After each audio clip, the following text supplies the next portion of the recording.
Sahabat setia Gowor yang dikasihi Tuhan, Shalom. Hari ini adalah Jumat 29 April 2022. Hari ini kita merayakan peringatan wajib Santa Katarina dari Siena, perawan dan pujangga gereja.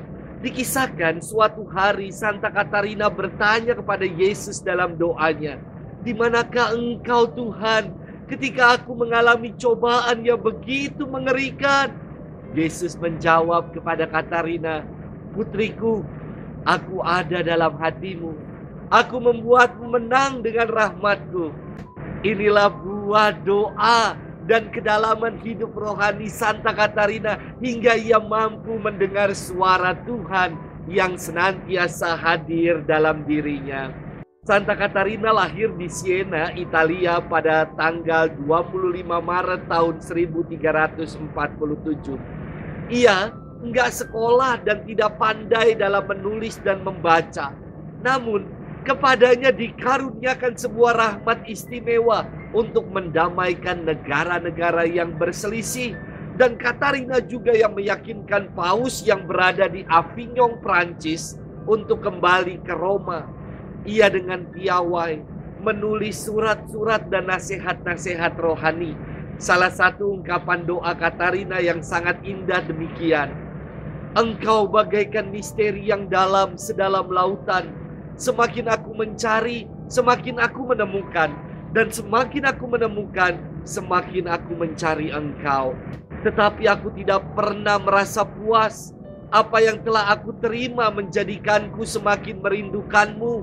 Apabila Engkau mengisi jiwaku, rasa laparku semakin bertambah, menjadikanku semakin lapar akan terangmu." Wah, indah sekali doa Santa Katarina ini. Santa Katarina wafat di Roma pada 29 April tahun 1380 di usianya yang ke-33 tahun. Sahabat setia Gowor yang dikasihi Tuhan, hari ini kita akan bersama-sama merenungkan firman Tuhan yang diambil dari Injil Yohanes 6 ayat 1 sampai dengan 15. Mari kita siapkan hati kita. Haleluya, haleluya, haleluya. Manusia hidup bukan dari roti saja, tetapi dari setiap firman yang keluar dari mulut Allah. Haleluya, haleluya, haleluya. Tuhan bersamamu dan bersama rohmu.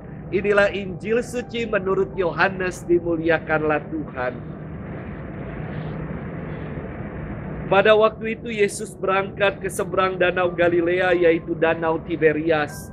Orang banyak berbondong-bondong mengikuti dia karena mereka melihat mukjizat-mukjizat penyembuhan yang diadakannya terhadap orang-orang sakit. Yesus naik ke atas gunung dan duduk di situ dengan murid-muridnya. Ketika itu Paskah, hari raya orang Yahudi, sudah dekat.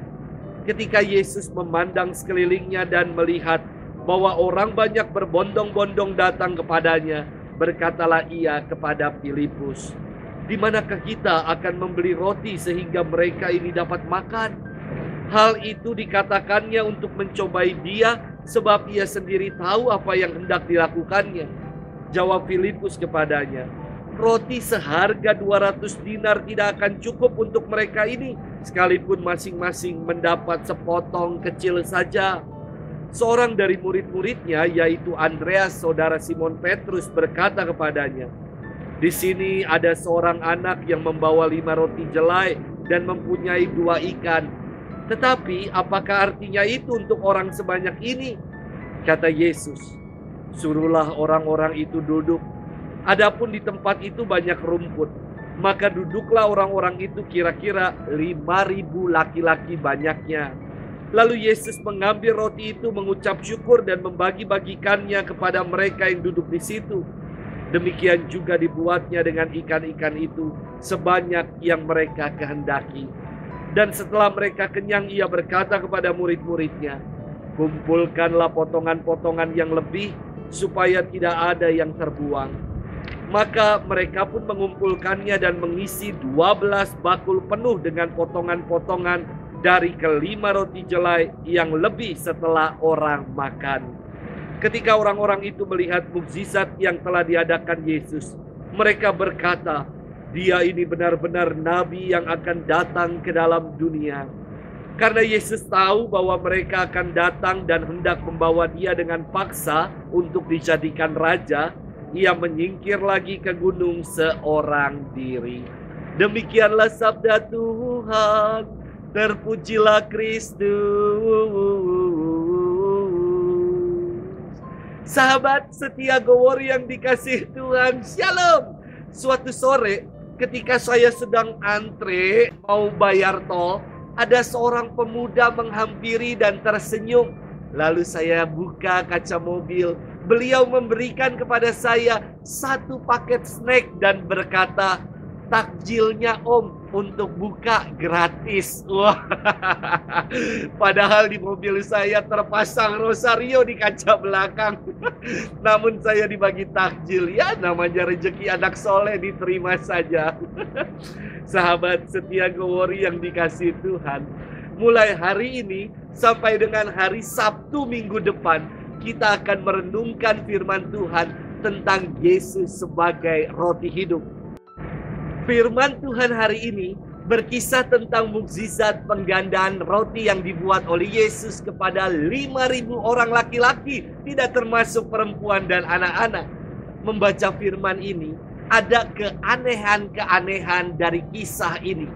Anehnya di mana, Romo? Pertama, kok Yesus bertanya kepada Filipus, "Di manakah kita akan membeli roti sehingga orang banyak ini dapat makan?" Ini aneh. Karena latar belakang kisah ada di atas gunung. Masa ada yang jualan roti di atas gunung, ya kan? Semakin aneh lagi ketika jawaban Filipus bukan menjawab menunjuk tempat. Filipus malah berkata, "Roti seharga 200 dinar tidak akan cukup untuk mereka ini, sekalipun masing-masing mendapat sepotong kecil saja." Aneh kan? Ditanya apa malah jawab apa. Keanehan berikutnya, Andreas tiba-tiba datang kepada Yesus dan berkata, "Di sini ada seorang anak yang membawa 5 roti jelai dan mempunyai 2 ikan. Tetapi apalah artinya itu untuk orang sebanyak ini?" Lah, ini aneh juga. Berupaya mengemukakan solusi, namun ia patahkan sendiri. Semakin aneh lagi ditambah, anak yang punya 5 roti dan 2 ikan, kok bawa bekal begitu banyak? Bukannya anak kecil kalau bawa bekal itu paket kids meal, kok dia malah bawa paket family pack? Ini juga aneh. Sahabat setia Gowori yang dikasihi Tuhan, keanehan itu dijawab tuntas oleh Yesus, bahwa tidak pernah ada yang sia-sia dan mubazir ketika orang mau berbagi. Yesus mengambil roti, mengucap syukur dan membagi-bagikannya kepada orang banyak. Begitu juga dibuat Yesus dengan ikan-ikan itu. Semua orang makan sampai kenyang dan dikatakan 5.000 orang laki-laki makan. Dan sisa-sisa potongan roti dikumpulkan sebanyak 12 bakul penuh. Menunjukkan buah ketika orang mau berbagi, tidak ada yang sia-sia dan malah menjadi berkelimpahan berkat.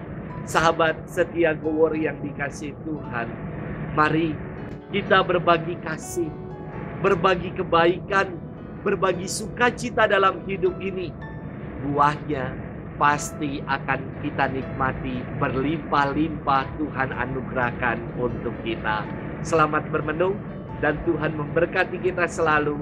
Dalam nama Bapa dan Putra dan Roh Kudus. Amin.